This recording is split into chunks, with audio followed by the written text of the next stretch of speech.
For those of you who don't know me, I was for many, many years a science and technology chairperson in the Northport School District. I have since retired from that. I'm now adjunct at Stony Brook, teaching in the Department of Sustainabilities, Conservation Genetics, and Population Studies. For years, my friends and I have always studied the naturalists of Long Island, and we consider ourselves naturalists. But I don't think a lot of people often really look at us for the work that we contribute, and certainly the people that I'm going to be sharing with you today. The names may sound familiar, but I think some of the things that I'm going to reveal are going to show you that these people truly are the people that you have to stand on the shoulders of, because they are the ones that have given us the knowledge base that we stand on and use today. Let's see if we can get that to going. When we think of, no, we're going wrong. Is it right? Wrong way. There we go. Beautiful effects, aren't they? Okay, we're going to start with him in just a minute, but what I want to talk a little bit about is that we all know that the scientific specialists that contribute to society, we know about the dentists, we know about the physicists, we know about the chemists, but naturalists aren't considered as part of that group. Instead, the naturalist is perhaps best defined as a person who studies all facets of the natural world. And he's all facets of the natural world around them. Naturalists study outdoors, and many tend to study in a generalist mentality instead of specializing in any one particular area. Many of the most acclaimed naturalists rank among the most oldest of scientific learners. Aristotle, Darwin, Linnaeus, Audubon, Thoreau, even Thomas Jefferson were all naturalists. Yes, even Jefferson, when he wasn't busy helping shape the nation politically, kept a journal of all of his findings. This particular lecture, however, is going to focus on 7 of Long Island's most acclaimed naturalists. Few of them had any formal training in the natural sciences and were instead simply dedicated naturalists who had a passion for studying all facets of the natural world and publishing their findings in magazines, scientific journals, or newsletters. Some of them were conservationists, active in preserving Long Island's rapidly dwindling open spaces, and still others were adept at writing and publishing nature columns in their local newspapers. These 7 are perhaps the ones who had the biggest effect on me and many of my closest and good friends. It was a group of naturalists that my friends and I yearned to become part of as we spent countless hours in the field tracking down their lengthy lists of plants and animal records, trying perhaps to reestablish the occurrence of a local population of orchid, or maybe a breeding population of some of the rarest of Long Island's ambistomous salamanders. Their names are many, but I'm going to focus on this presentation on just 7 that I feel are the most acclaimed for the contributions to the knowledge of the Long Island natural history. I'm going to start with Roland Harper. Roland, as you can see, was born in 1878. He lived to 1966. He was 88 years old. He was an American botanist, a geographer, a naturalist, an explorer, a writer. He was born in Farmington, Maine, and his family moved to Georgia when he was 10 years of age. At the age of 16, he discovered and described the Georgia bulrush, Scriptus gerontocranicus. Before graduating high school, that's a pretty interesting accomplishment. Before graduating high school, he also discovered over the course of his career 29 other flowering plants that he now takes credit for. He published over 11 papers on the vegetation of Long Island, including 4 on the Hempstead Plains from 1906 to 1915. He also wrote a paper on the natural vegetation of western Long Island south of the Harbor Hill Terminal Moraine in 1917. He also wrote a paper on the native plant populations of northern Queens County, Long Island, in 1917. 2 incredible papers in 1 year. The Pine Barrens of Babylon and Islip were covered by him in 1908.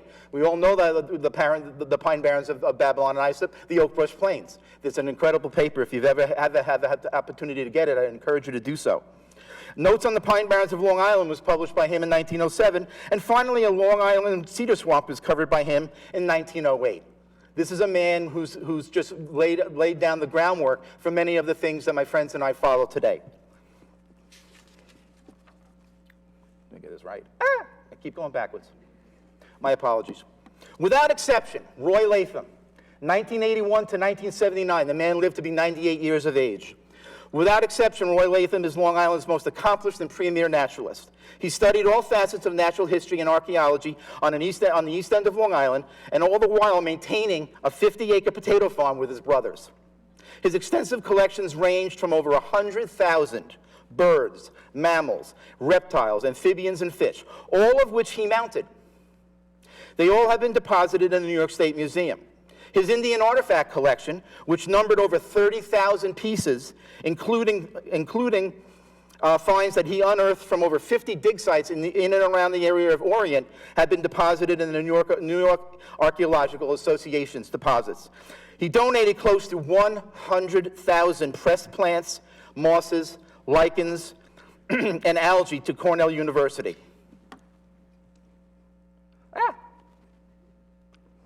These are some other pictures of Roy. By the way, there's a newsletter by the Long Island Botanical Society, copies of which are at the CTUC table, all devoted to Roy Latham in that particular edition. There's also an edition of a copy of an article that I wrote on a memoir to Paul Stoutenberg. And you better get there because there's only about 20 of them there. I'm sure people have been picking them up. These collections are widely considered the most extensive natural history collection, this is Roy Latham, of course, ever considered to be assembled by one individual. Roy generously permitted all of it to be widely scattered throughout the logical depositories that they belonged in for future research purposes. For more than 50 years, Roy made contributions to the literature of Long Island's natural history, and it is highly doubtful that any one person has ever written as many notes on this subject as he has. This man was God. There is no question about it. And, of course, I go backwards. Robert Cushman Murphy, a name that is familiar to many of us, lived from 1887 to 1973, 86 years of age. These men all contributed an amazing amount, and notice how long many of them lived. They lived very, very fruitful lives. Cushman Murphy was a distinguished naturalist and a lifelong resident of Long Island. In 1906, he became associated with the American Museum of Natural History when he proofed the first edition of Wobblers of North America. He was a student of nature from his earliest childhood, and he majored in biology at Brown University. Upon graduating in 1911, he joined the Brooklyn Museum as curator of mammals and birds. He eventually headed to the American Museum. In 1921, he joined the American Museum of Natural History, where he became the curator of oceanic birds. He eventually became the American Museum of Natural History's Department of Ornithology Lamont Curator of Birds. In 1912, he made a scientific journey into the South Atlantic on a square-rigged Yankee whaler. In 1947, he wrote a book about this journey under the title Logbook for Grace, his wife that he had left behind on the journey. In his major work, Oceanic Birds of South America, was published in 1936, and it is still regarded as a classic in its field. He retired to Oldfield in 1957, where he was the first person to sue for the banning of DDT. In 1962, he delivered a lecture to the American Philosophical Society that told the story of nature and man on Long Island. He was an avid diarist, and the lecture went on to become his famous work, Fishake Palmanock, Nature and Man on Long Island. Walt Whitman, another native Long Islander that you may have heard of, has written a lot about this book with poets abandon. The book itself, if you haven't picked it up, it's very difficult to find, but I couldn't encourage you more to do so. It is a wonderful piece concerned about Long Island's future. And this was written, of course, in the 1960s, and what's happened since then is amazing because he was a prophet for what he predicted would happen. It's a book that some of us have been able to track down. You don't find it in too many places. It was reprinted by Stephen Engelbright because he thought so much of it. So it's a book that I highly recommend that you try to track down. Let's see if I can get this one right. Yay! Okay, S. Leroy Wilcox lived from 1899 to 1978, 79 years of age. One of the earliest and most active members of the Eastern Bird Banding Association, banding continuously for over 50 years. Wilcox not only was an experienced and resourceful and productive bander, but he also was a very, very talented naturalist. Roy was a close associate of another person you're going to see here today, Gil Rayner, for over 40 years. He sought Gil out in 1936 when he learned that a young fellow in the Manorville area was interested in birds. He took Gil to the unspoiled vestiges of the Hempstead Plains in 1942 to determine if the upland sandpiper was still breeding there. He found 5 or 6 adults, and they located a nest, and they banded the chicks. He noticed on this day that the plains were full of breeding bobolinks and grasshopper sparrows. Wilcox conducted all of his work, interestingly enough, while operating a large duck farm operation with very little assistance. You can see the trend here. They all had full-time jobs, and they were all out there doing their thing. He was also a close associate of his mentors, Roy Latham, J.T. Nichols, and Frank Overton. He spent over 50 years banding birds and conducting research in other field areas and topics. During this time, he banded over 132,000 birds in his lifetime. He was a charter member of the Mauritius Bay Audubon Society, guiding it from its infancy to the large and effective chapter that it is today as the newly formed East End chapter. Much of his research centered on the osprey and the common tern, and for many years he banded ospreys on Gardiner's Island and Orient Point. He also conducted extensive areas of research on the breeding biology of piping plovers, of which he banded 1,723 birds from 1937 to 1957.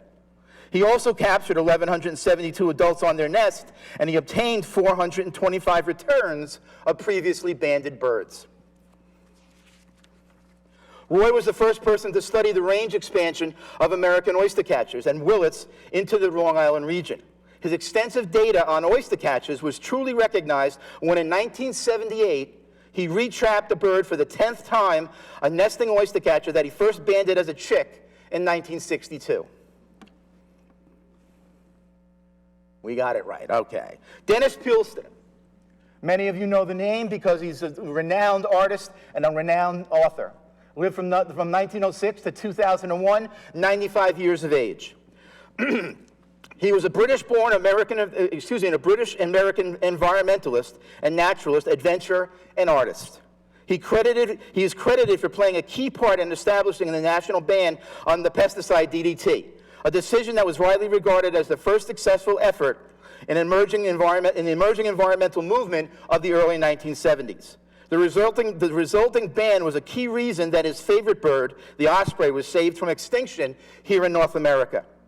At an early age, he set off to sea from New England in a small sailboat across the Atlantic. He spent 6 years sailing around the world. Get ready. During his journey, he ate human flesh from cannibals in New Guinea. He managed a coconut plantation in the Virgin Islands. He was captured in China by the Japanese soldiers, but he was released after he produced a handwritten letter from the Emperor of Japan thanking him for the cockatoo that he had given him. Pretty cool. In 1939, he published a book of his travels entitled Blue Water Vagabond. Again, if you don't have it, you need to get it.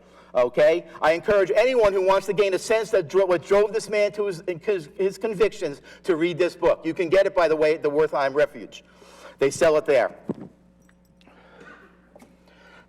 He was around, I can track it.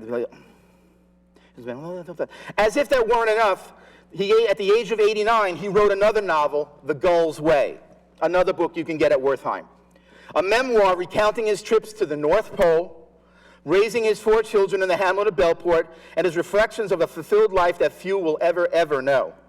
In 1942, he was asked by the U.S. government to join the Office of Science, Research, and Development, where he helped invent the DUKW, called the Duck, the Army's amphibious land vehicle used at the Normandy landings. He was a renowned wildlife artist. In 1992, he published a book, A Nature's Journal. Again, another, if you don't have it, you need to get it. It's a fabulous book of his artwork. There's a month-by-month retrospective of nature on Long Island filled with 166 full-color illustrations.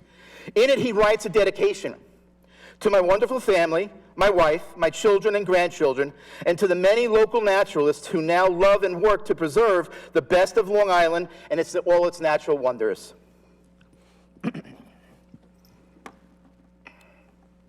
Gil Rayner.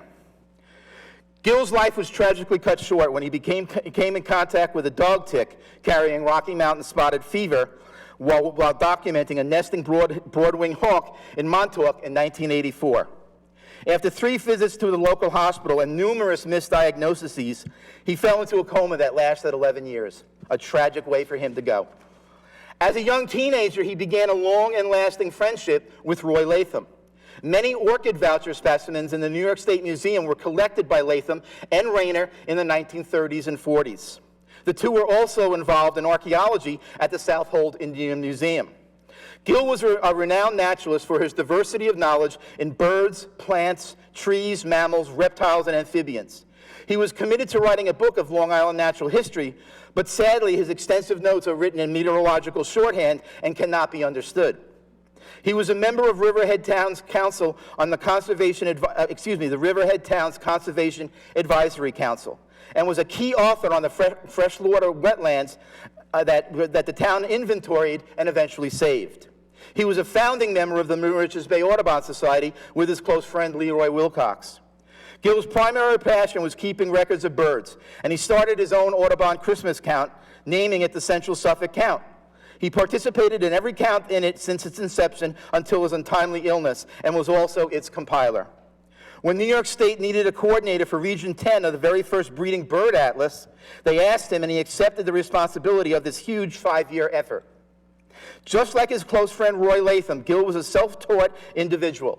He accomplished all of this while working full-time right here at BNL as a meteorological technician and raising a family of 9.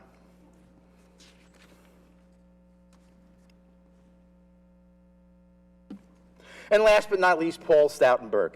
As you can see, 1919 to 2014, 95 years of age. He donated his body to Stony Brook's medical department when he passed away. For over 50 years, beginning in 1961, Paul and his wife Barbara wrote a weekly column, Focus on Nature, first for the Riverhead News Review, and then beginning in the 1970s for its sister publication, the Suffolk Times. Paul attended Southold High School and met Barbara in 1949 when the two worked at the Long Island Produce in Riverhead. They had their very first date, get this, at Cranberry Bog Nature Preserve.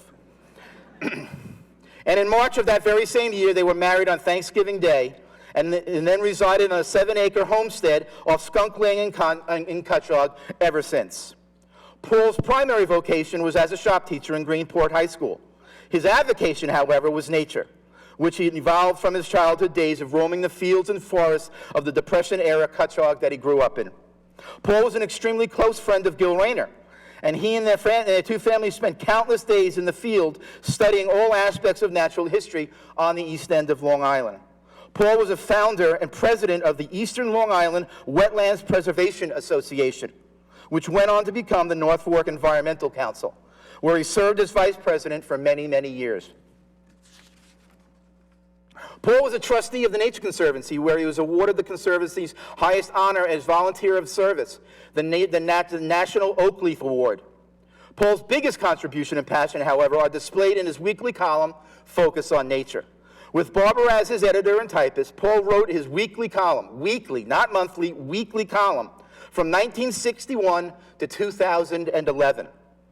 He covered over 72 different topics, and he wrote over 2,600 articles, supplementing it with his own photography, of which he was an excellent one.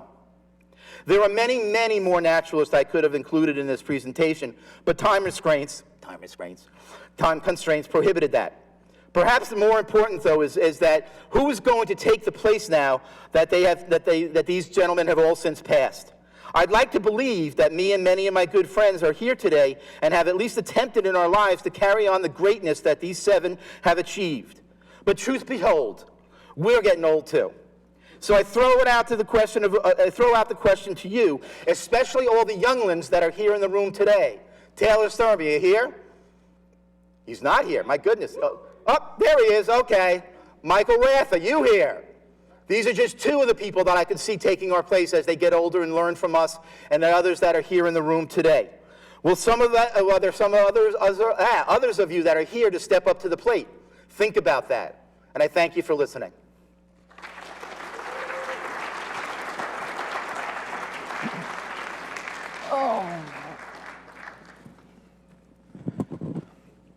We have more than enough time for questions. Oh, it didn't throw up. There we go. That's better. It worked. It worked. I think, my name is Daniel Carpin. I think some credit should be given to Fred Schlau, passed away several years ago. Yes, you're absolutely correct with that. No question. Fred Schlau, for those of you who do not know, was another one of the naturalists. Again, I picked 7. I had very difficult choices. Fred would have made 8 or 9. There's no question about it. Fred's interest in the Oak Brush Plains was phenomenal. There was nobody who had more passion for preserving the Oak Brush Plains than Fred Schlau. Fred was one of the first also to reach out to Roy Latham, and he started a huge dialogue with him in the late 1960s, which lasted right up until his death in 1979. So Fred, yes, would be one of the people that I would include on that list. Thank you for the presentation and encouraging us to remember and inspire us to get out there. Even yesterday, I was so excited after the presentation. I went out with my son into the woods and got us out there. So also just a quick acknowledgement to the other half of all these men, probably in the kitchen feeding them and letting them get out there and write all these notebooks. So it's absolutely the truth. Funny story. Again, I first met some of these when I was 19, 20 years old. And I started doing the research and on what they had done in the papers and so forth. I never had the opportunity to meet many of them, but I did meet 3 of them, and I actually forged a rather good friendship, I would consider. Gil Rayner is one. You talk about the other half, raising 9 children.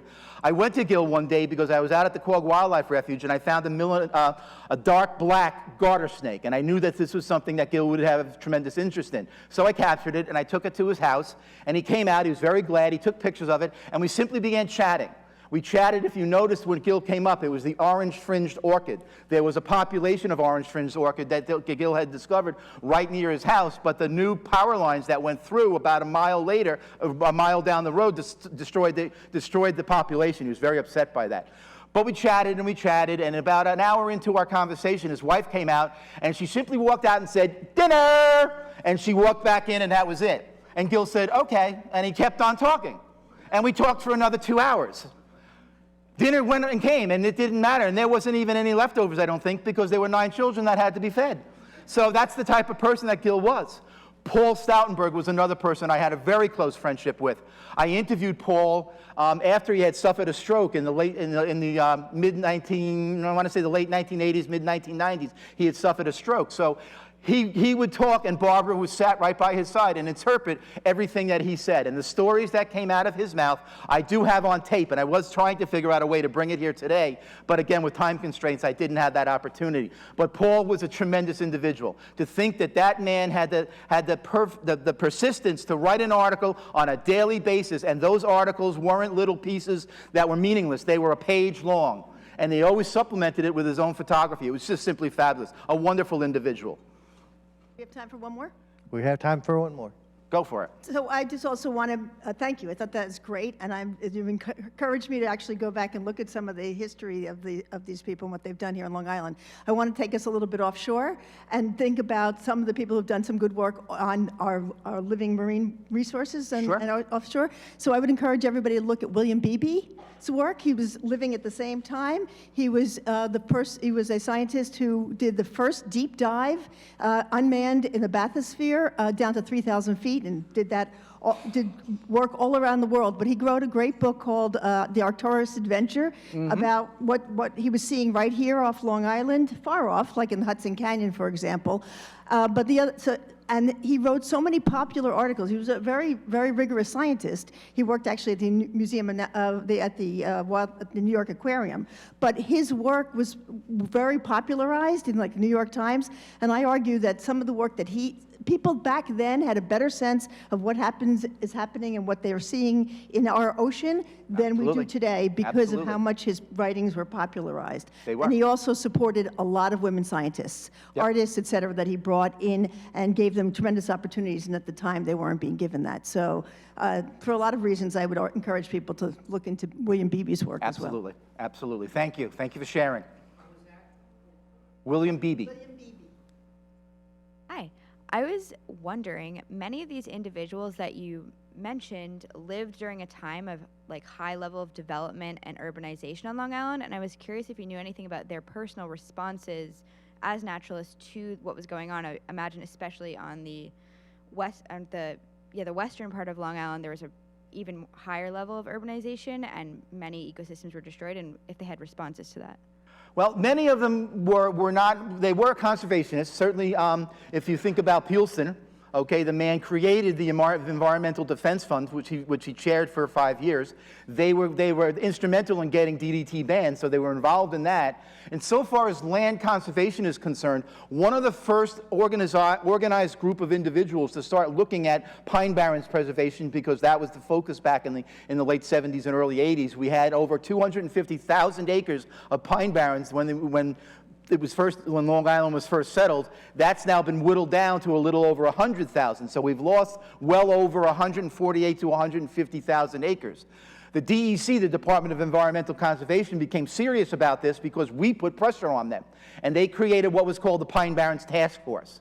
And Gil Rayner and Dennis Peelston and Paul Stoutenberg were on that task force. So we sat and we talked and we talked and we drank a lot of coffee, and not a lot got done in typical fashion. But the reality is that they sat there and we got the ball rolling to get people to become aware that the Pine Barrens does have significance. And of course, we all know that the Pine Barrens is now a state preserve. So their early efforts in helping us to bring that to the forefront was very, very important. Carol? Okay. That was great, Bob. Although it is noticeable, there are no women. There must be. We'll find some. I've researched it. To answer this young woman's comment, of course, many of us were in the field. Gil Rayner, we'd be here at the lab doing the breeding bird census. Oh, please, we'd have to walk and stop at an exact place and listen to birds. So, and there are many stories. A walking encyclopedia. Like with Gil Rayner coming in from the Christmas count, where we'd always go over to the Stoutenbergs afterwards. Yep. And Barbara would make chowder. Yep. And Gil would come in and he'd have a little smile on his face. Mm-hmm. And after we counted everything, he'd announce the most bizarre species that he had seen that day. A dovekie. And, well, again, to answer it with, you had a picture of Dennis there with the Open Space Council shirt that he actually designed with the Northern Harrier. And, you know, Dennis, even when he was approaching, when he was in his 80s, he would come to the town of Brookhaven, make statements during the time of development, which was when we really started the lawsuit, when Dick Amper was doing pro bono work for Open Space Council. We brought him to Mike Deering's house. Do you remember that night? Absolutely. And the night that you said to me, Karen, we can't afford to do a lawsuit. And I said, Bob, we can't afford not to. Exactly. And Dick made us an offer. Smoke and mirrors, we pulled it off. So thank you, it's great. You're very, very welcome, Carol. Just wanted to drop a couple of other names. I see that Hempstead Plains came up. Yes. What about Adrian Dignan and Artie McManus? They were very instrumental in keeping the postage stamp that we have still left. Absolutely, absolutely. Thanks for sharing. They helped get me started. Yeah. Hey, Daniel, you're back. What's up? Yes. A key moment in the preservation of pine barrens was a meeting in Ed Romaine's office when he was county legislator. Don Turner was there and other people were there. And at that time, I suggested that we buy it all. I then sent a letter to Ed Romaine. That a 2-page letter has been framed and is in the offices along of the Suffolk County Pine Barrens Commission. Very good. Congratulations, Dave. That's wonderful. Thank you very, very much.